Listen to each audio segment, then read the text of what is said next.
ce que ça a permis, la pandémie, dans un premier temps, c'est de faire réaliser aux dirigeants, aux visiteurs, qu'ils ont besoin d'un événement en personne.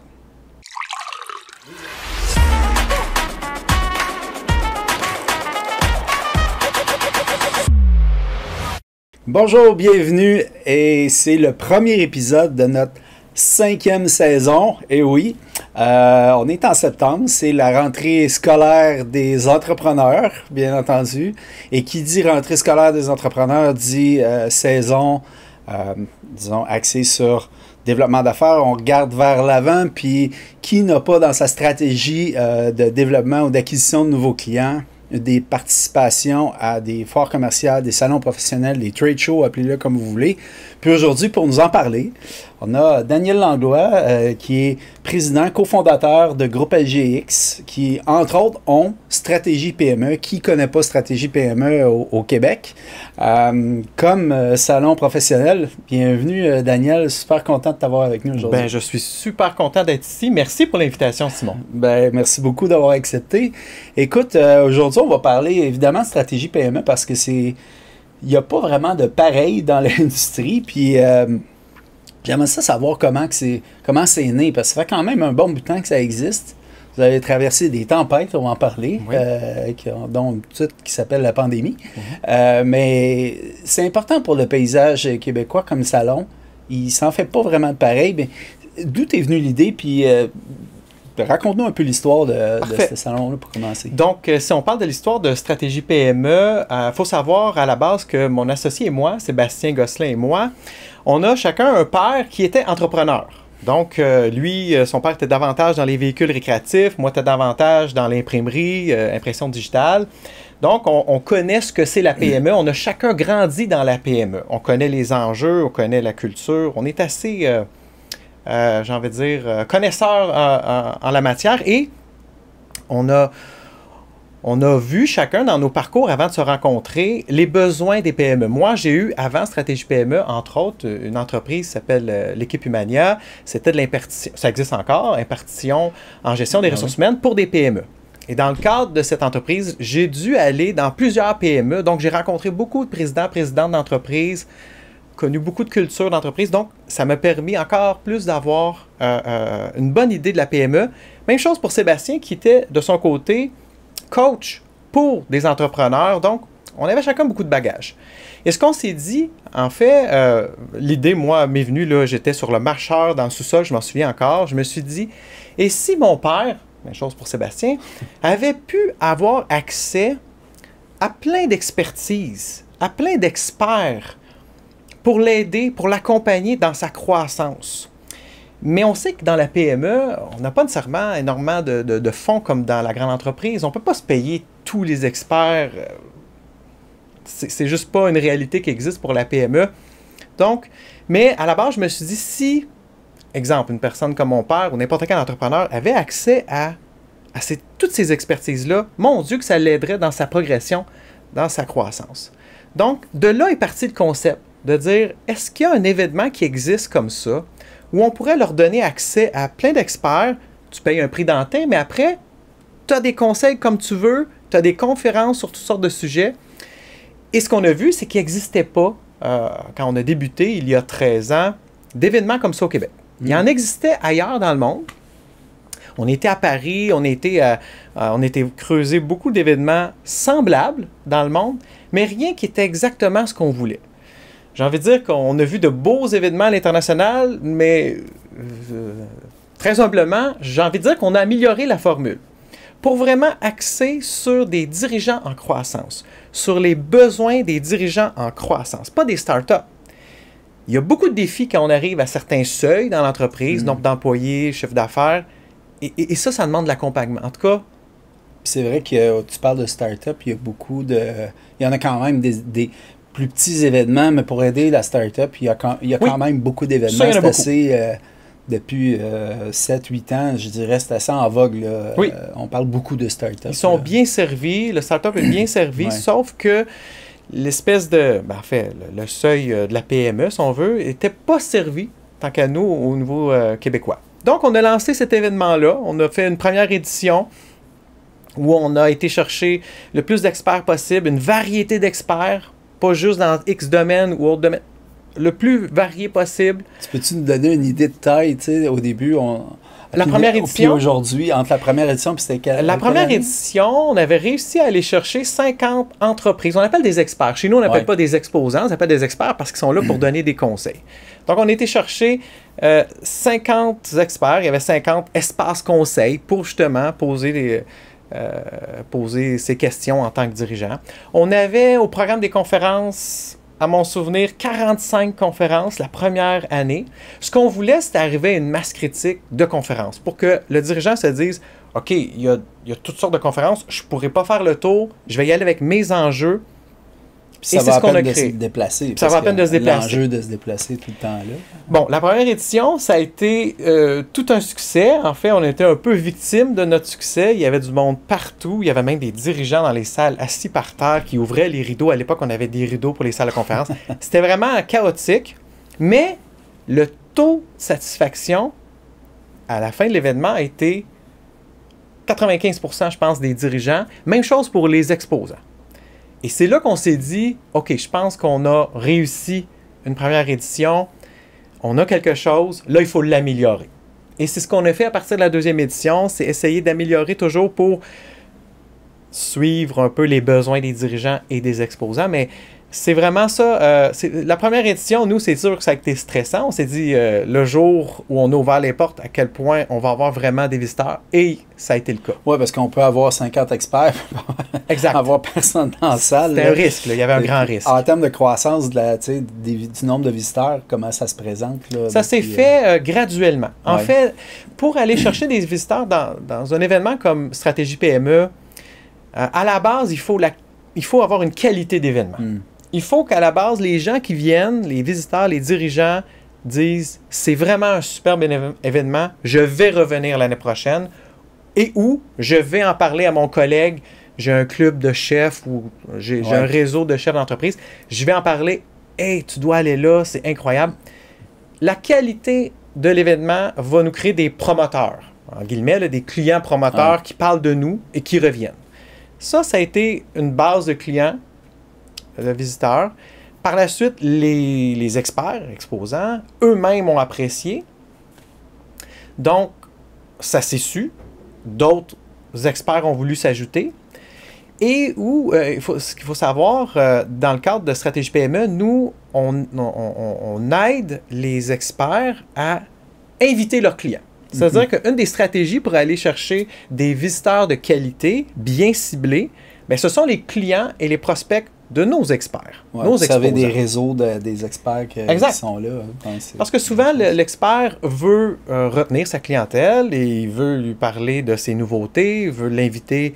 L'expert veut inviter son client à sa conférence. Donc, il y a un intérêt à inviter ses clients et il y a un intérêt, évidemment, à inviter des prospects qui ne veulent pas closer. Donc, c'est une autre manière de faire une initiative marketing, de les inviter. Donc, ça, c'est un autre élément qui nous a amené des visiteurs dans le temps. Et ben là, avec le temps, évidemment, on a accumulé une banque de dirigeants qu'on invite. Évidemment, avec le temps, les réseaux sociaux, LinkedIn s'est vraiment déployé, donc on a vraiment mis de l'énergie là-dessus. Donc, c'est de façon un peu organique que s'est développé les ventes et a grandi cet événement. C'est intéressant. Puis là, parle-moi, parce que vous avez décollé en 2013, hein, la première édition? Oui, la première édition, en fait, la première édition, c'était PME 2013, au sens où c'était en 2012, mais on voulait aider les dirigeants à planifier leur croissance 2013. Okay. Donc, c'était un peu confondant au niveau du nom. C'est pour ça qu'on est arrivé avec Stratégie PME après 2 ans ou 3 ans. OK. C'était pas le même nom dès le départ non plus. Au départ, c'est pas exactement ça. C'est souvent puis, ça. On s'est ajusté, comme toute entreprise, on s'ajuste. Puis, c'était un peu au départ pour aider les gens dans une planification stratégique, mais on a vu que c'était moins le besoin qu'ils avaient. Donc, on a juste retiré. Ça m'amène à... On accompagne quand même plusieurs de nos clients qui ont des trade shows, donc on y participe, qu'on les aide à faire le dessin de leur kiosque, voir comment on va attirer et capturer du lead. Hein. C'est l'objectif ultime de chacun des exposants dans des salons. Là, vous les appelez les experts, mais il y a aussi un kiosque. Mais quand on a vu, surtout si on parle depuis 2013, on a vu à un moment donné un désintéressement avec l'avènement des réseaux sociaux, d'autres façons de commencer à aller chercher des prospects potentiels, des nouveaux clients, que le one-on-one ou le trade show. On a vu un désintéressement.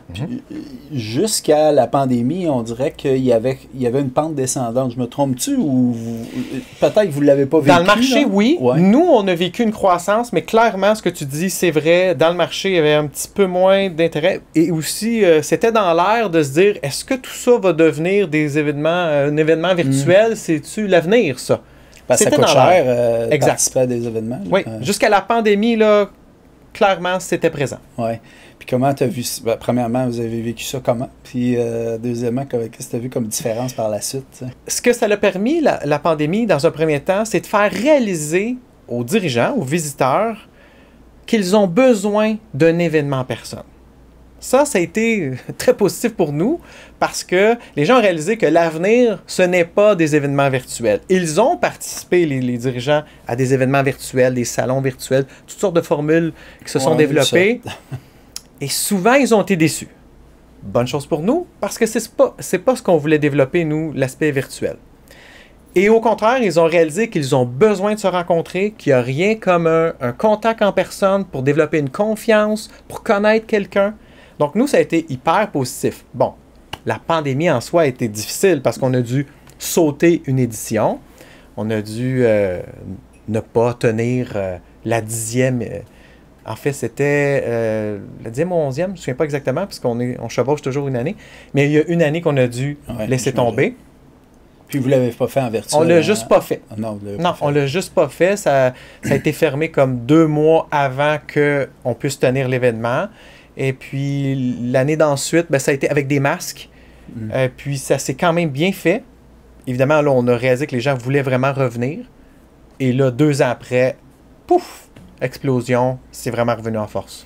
On remarque ça. Hein? Il y a peut-être eu une épuration de certains. Il y en avait beaucoup, peut-être plus d'événements avant. Je ne sais pas si c'est certain qu'on a vu un petit peu d'épuration. En tout cas, moins d'événements virtuels. Ça, c'est certain. Et puis, mais nous, on est à l'affût de ce qui se passe, là, mais on se concentre beaucoup sur notre événement. Mais évidemment, on a vu que ça a éliminé quelques joueurs.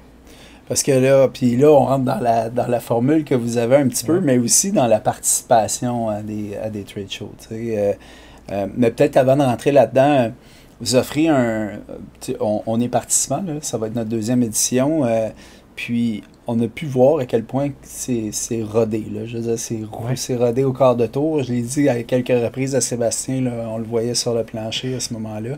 Mais c'est vrai, là, c'est minuté.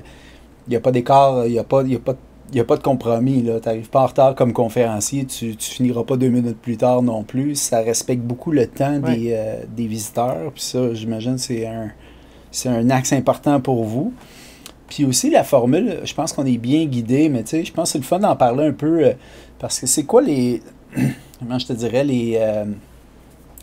comment quelqu'un peut bien se préparer à présenter une conférence dans un événement comme ça, tu sais. Ça peut être la stratégie PME, mais présenter son expertise en 30 minutes, même si c'est 1 heure, peut-être dans d'autres formules, mais vous avez quand même un angle particulier pour le faire, puis entre autres, le non-pitch, puis...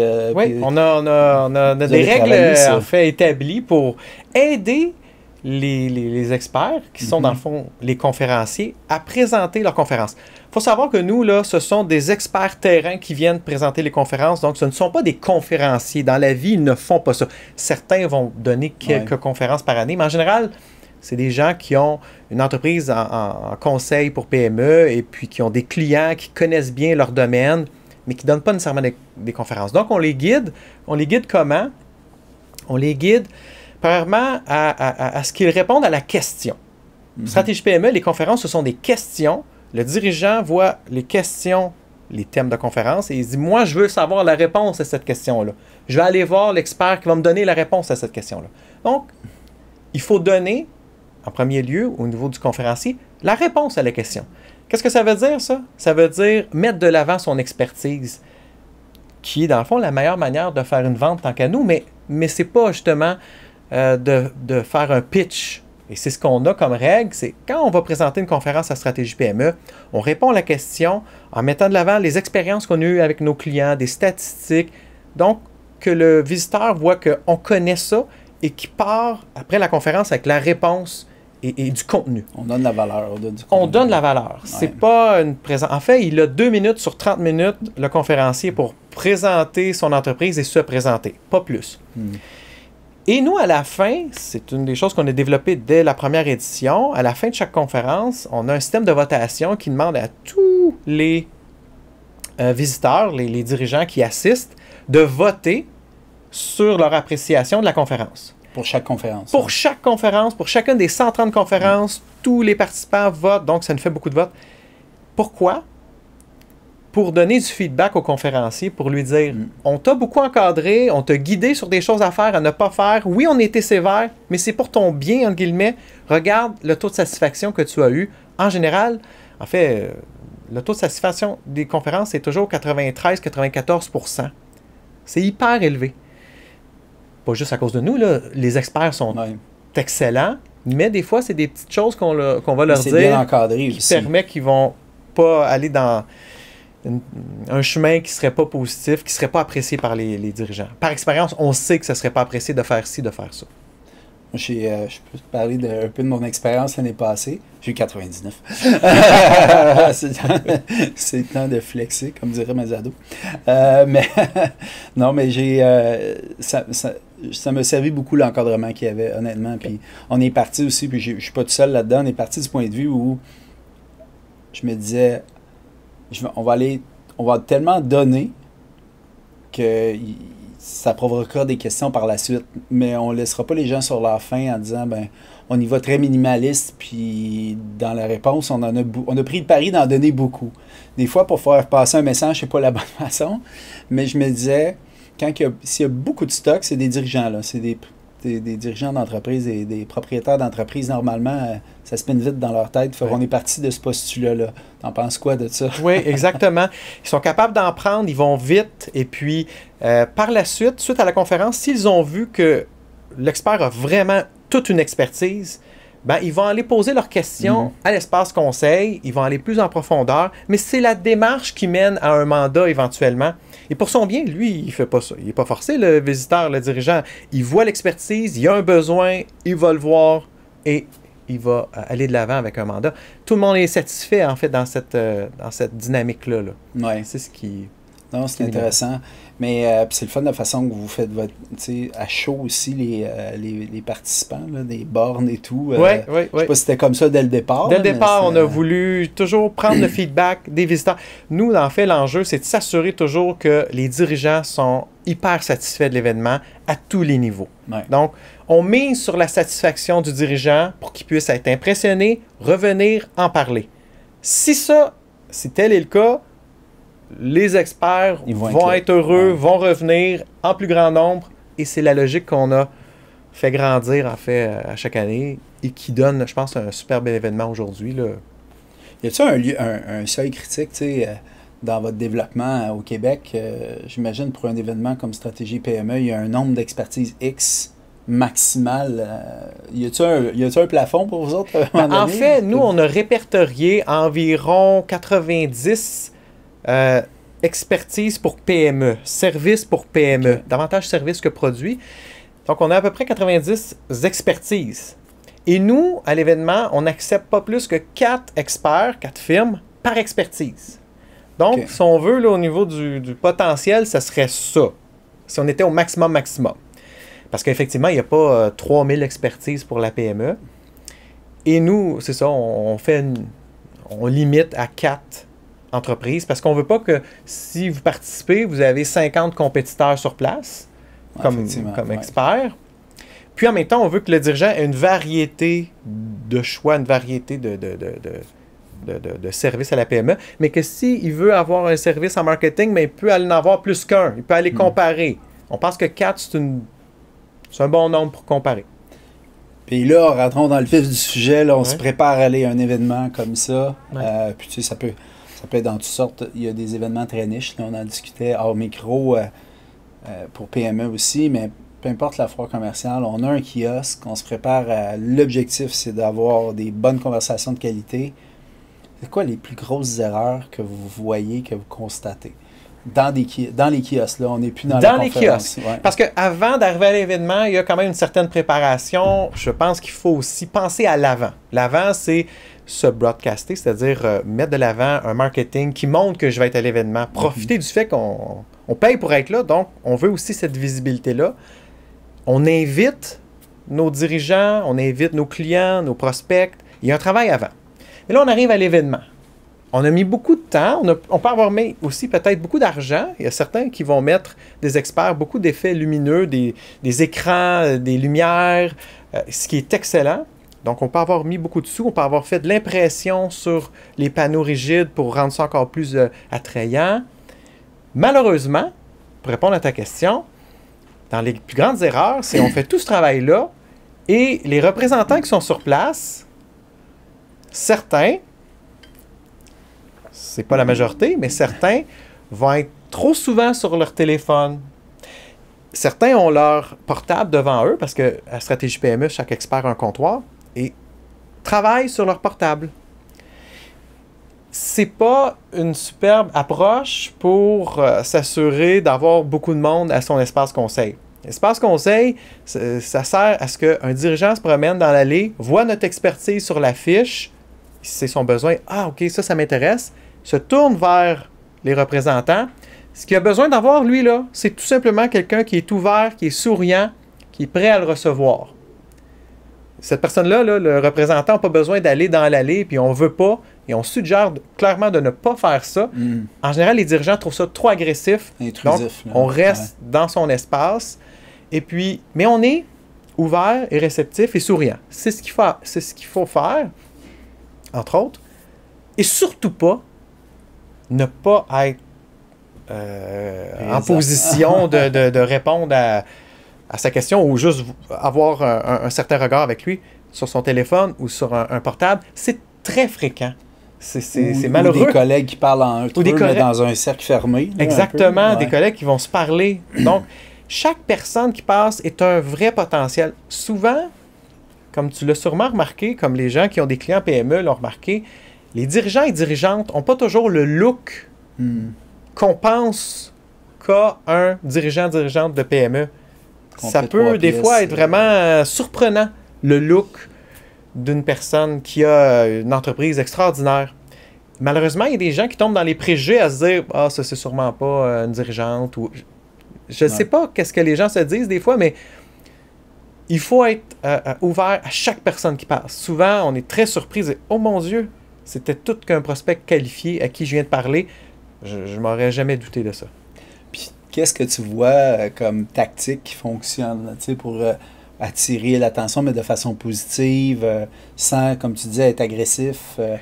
Il y en a qui ont des machines à café, il y en a qui ont, je sais pas, il y a toutes sortes de tactiques pour dire, il y a du monde qui va vous passer, ça va créer du trafic dans mon boot. Puis après ça, en engageant en conversation, peut-être que... Moi, j'ai envie de dire que c'est sûr que c'est accueillant d'avoir machine à café, bonbons, je sais pas, des pommes.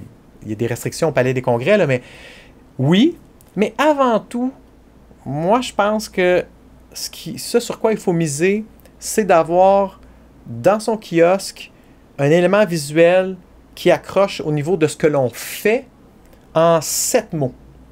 Je dois vite savoir qu'est-ce que tu fais. Ça va m'accrocher. Si en plus c'est sur un écran ou c'est quelque chose qui est dynamique, ça m'accroche encore plus. Selon moi, c'est une manière de s'assurer que le dirigeante va détourner le regard vers l'espace conseil. Maintenant, ce qu'il doit avoir, c'est des gens qui sont professionnels. Quand il va s'adresser à la personne, il faut que ce soit un expert. Parce que le dirigeante va avoir une question technique, une question pratique. Il faut que la personne puisse idéalement répondre. Et c'est la meilleure vente qu'elle peut faire, c'est bien répondre avec une expertise solide à sa question. Et c'est ce qui fait que là, la discussion va débuter. Évidemment, ce que le représentant dans l'espace conseil doit faire, ce que je suggère qu'il fasse, c'est comme en vente, c'est poser des questions. Essayer de comprendre et s'intéresser au dirigeant, à sa réalité, à son entreprise. Et comme ça débute un échange. Et là, ben, on arrive vite à montrer son expertise, montrer que le client aurait sûrement bénéficié de travailler avec nous. On ne passe pas 2 heures avec. On essaie de faire ça assez court. Ça, c'est intéressant. Là. Ça, on vit ça des fois en tant que participant. Il y a beaucoup de trafic d'un coup. Puis là, on ne veut pas rester dans une conversation qui vient nous happer. Là. Il y a quand même des personnes, des fois, qui ne sont pas nécessairement ciblées pour étendre notre clientèle. Oui. Comment tu te sors de ça? Ben, en fait, évidemment, au début, on qualifie le prospect, on voit à quel point c'est exactement notre marché cible. Et si c'est le cas, on passe un peu plus de temps, évidemment. On veut s'assurer de l'accrocher.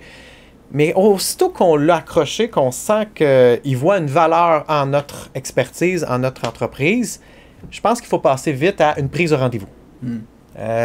Sortir le calendrier, est-ce qu'on pourrait se voir pour s'assurer d'avoir une suite et de ne pas passer non plus trop de temps avec parce qu'il y a beaucoup de prospects qui passent. On ne veut pas non plus en échapper. Donc, et si ce n'est pas une cible, si ce qu'on a devant nous, c'est quelqu'un qui est un dirigeant de PME, mais qui est dans un marché ou un segment qui n'est pas le nôtre, bien, on fait juste être poli, puis le mentionner. Ah, c'est peut-être moins est-ce que le type de dirigeant qu'on peut aider, le dirigeant n'a pas de temps à perdre, va lui comprendre aussi et quitter le kiosque et tout le monde est content. Okay, tu vois quand même pas mal d'experts prendre des rencontres dans l'agenda directement. C'est une pratique... C'est ce que je pense qui doit être fait ultimement. Ouais. Parce que juste dire ben on va attendre de vos nouvelles, c'est sûr que c'est bien. Ou prendre la carte, là, comme... Prendre la carte, c'est ça. C'est vous avez nos coordonnées, on va attendre de vos nouvelles. Nous aussi, on a vos coordonnées. Bon, c'est très bien, là.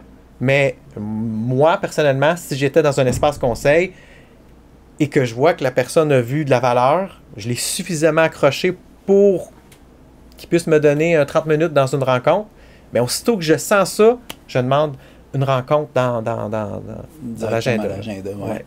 Puis, post-événement, tu vois quoi comme pratique souvent? Bien, post-événement, malheureusement, souvent les gens ne font pas leur suivi. Les experts qui sont à l'événement, mais de moins en moins. Au début, c'était le cas, mais de moins en moins.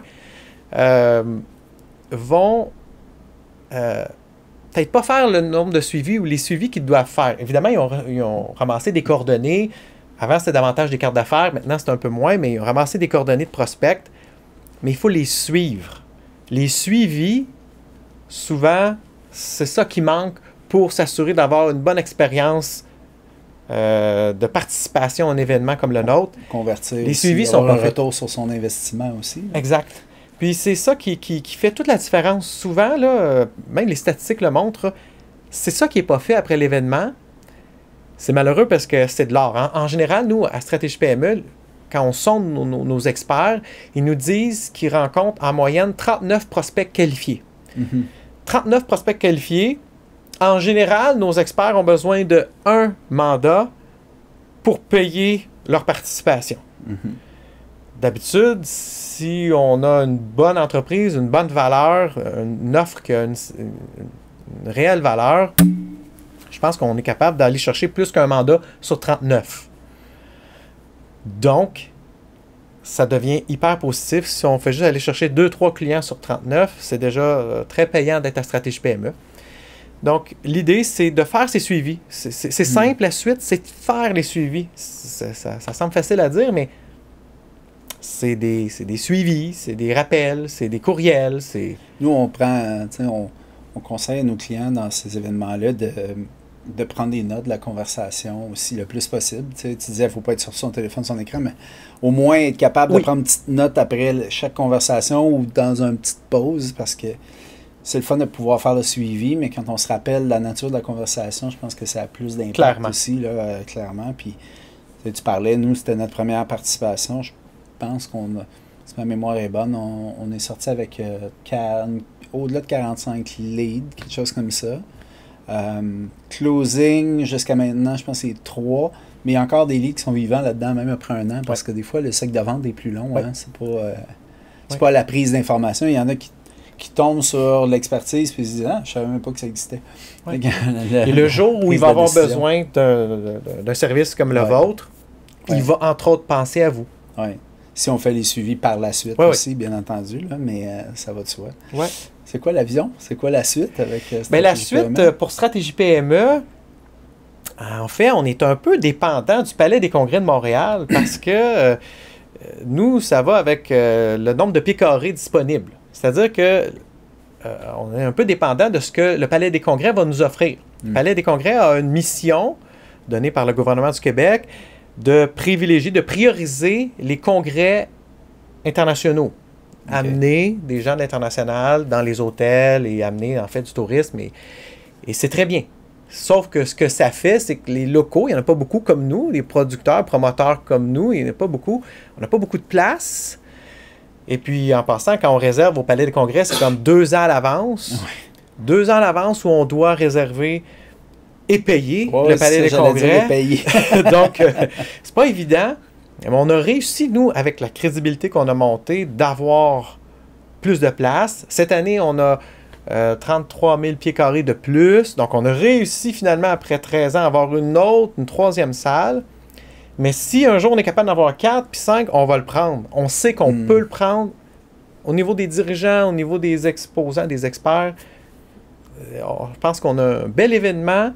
On pourrait encore l'agrandir si on voulait, mais on est un peu dépendant de la disponibilité de salles. Oui, puis il n'y a pas vraiment d'autres endroits pour vous accueillir. Malheureusement, à Montréal, comme non, non, pas à Montréal, pas présentement. Alors, c'est ce qu'il y en est. Ah, ben écoute, un méga merci, Daniel. C'était très, très instructif. On est super content de t'avoir eu. On se compte chanceux de t'avoir eu avec nous autres. Écoute, ça fait plaisir. Début de la saison des trade shows comme ça. Je sais pas, j'imagine qu'on va se croiser. Tu dois être présent. Oui, je vais être présent et clairement, je vais aller vous serrer la main. Comme à chaque épisode, les points les plus importants de l'épisode d'aujourd'hui sont ramenés dans une checklist qui n'est disponible que si vous êtes inscrit à notre infolette, bien entendu. Puis on rappelle à tout le monde aussi que Stratégie PME va être quelle date, Daniel? 11 et 12 novembre cette année. 11 et 12 novembre, donc vous pourrez venir nous voir à notre kiosque là-bas, mais surtout marcher le show. Donc pour obtenir les billets, tout ça, toutes les informations seront dans notre checklist. Merci beaucoup.